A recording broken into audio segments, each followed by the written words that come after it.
আরে মা,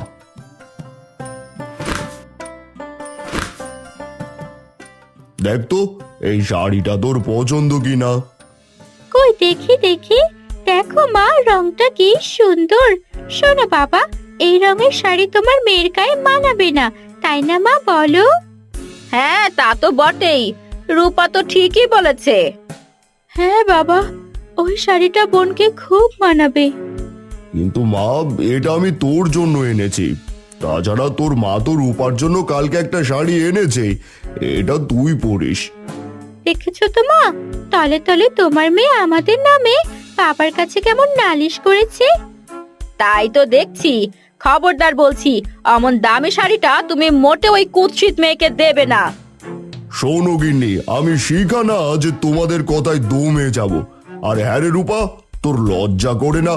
শিখা তো তোর নিজের বোন, নিজের বোন কেমন হিংসে করিস।